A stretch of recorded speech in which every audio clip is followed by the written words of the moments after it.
RG Kar medical কলেজের প্রাক্তন অধ্যক্ষ সন্দীপ ঘোষ এবার জোড়া চাপে পড়লেন। আরজিকর মেডিকেল কলেজে দুর্নীতি মামলায় একদিকে আজকে চার্জ গঠন হবে, অন্যদিকে মর্গে বেনিয়মের অভিযোগে রাজ্যকে ব্যবস্থা নিতে নির্দেশ দিল রাজ্য মানবাধিকার কমিশনও। আরজিকর মেডিকেলের প্রাক্তন অধ্যক্ষর সঙ্গে দুই প্রাক্তন বিভাগীয় প্রধানও মানবাধিকার কমিশনের নজরে।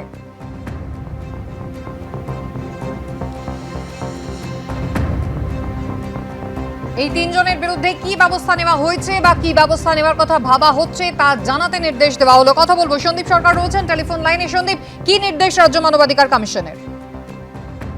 দেখো, রাজ্য মানবাধিকার কমিশন তারা সরাসরি রাজ্য সরকারকে বলল যে আরজিকরের প্রাক্তন অধ্যক্ষ সন্দীপ ঘোষ, আরজিকরের প্রাক্তন ফরেনসিক মেডিসিন বিভাগের প্রধান প্রবীর চক্রবর্তী এবং ইএনটি বিভাগের প্রাক্তন প্রধান ইন্দ্রনাথ কুন্ডু, এই তিনজনের বিরুদ্ধে ব্যবস্থা নিক রাজ্য সরকার এবং ডিসিপ্লিনারি প্রসিডিং শুরু করার সুপারিশ করা হলো রাজ্য মানবাধিকার কমিশনের 36 পাতার এই অর্ডার কপিতে।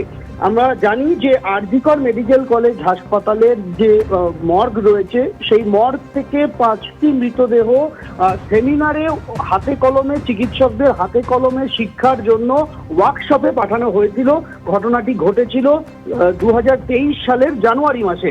সেই সময় অভিযোগ উঠেছিল যে সেই সময় যিনি ফরেনসিকের বিভাগীয় প্রধান ছিলেন, যার কাছে মৃতদেহ 5টি মৃতদেহ চেয়ে আর্জি জানানো হয়েছিল ইএনটি বিভাগের তরফে, তৎক্ষণাৎ সেই সময় যিনি বিভাগীয় প্রধান ছিলেন ফরেনসিক ডিপার্টমেন্টের, তিনি জানিয়ে দেন যে তিনি এই কাজ করতে পারবেন না। তিনি পারবেন না বলার দুদিনের মধ্যে তাকে সরিয়ে দেওয়া হয় পদ থেকে।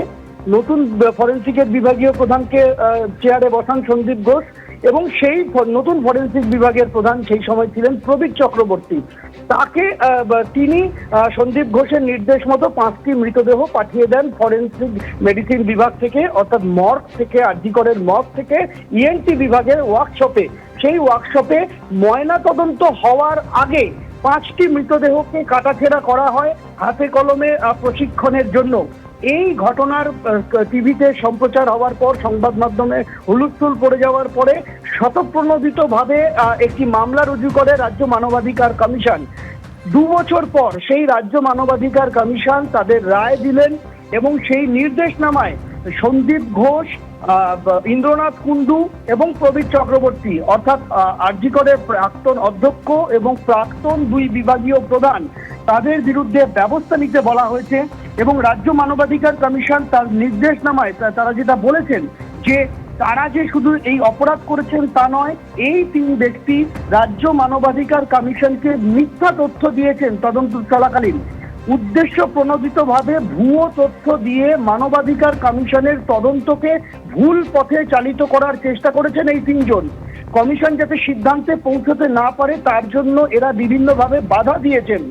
এবং ইএনটি বিভাগের তৎকালীন প্রধান ইন্দ্রনাথ কুন্ডু সম্পর্কে লেখা হয়েছে যে মৃতদেহ ব্যবহার সংক্রান্ত হাইকোর্ট এবং সুপ্রিম কোর্টের সমস্ত গাইডলাইনকে অগ্রাহ্য করে এই কাজ তারা করেছেন, যা মৃতদেহের মর্যাদাকে লঙ্ঘিত করেছে।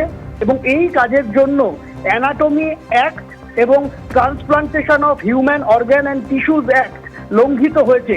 রাজ্যের মুখ্য সচিবকে মানবাধিকার কমিশনের তরফ থেকে বলা হয়েছে যে এই 3 জনের বিরুদ্ধে ব্যবস্থা নিয়ে 3 মাসের মধ্যে কমিশনকে অ্যাকশন, এবং পাশাপাশি স্বাস্থ্য সচিবকে কমিশন নির্দেশ দিয়েছে যে অবিলম্বে সমস্ত হাসপাতালে, রাজ্যের সমস্ত হাসপাতালের বিভাগীয় প্রধান, অধ্যক্ষ, উপাধ্যক্ষদের উদ্দেশ্যে সার্কুলার জারি করুন।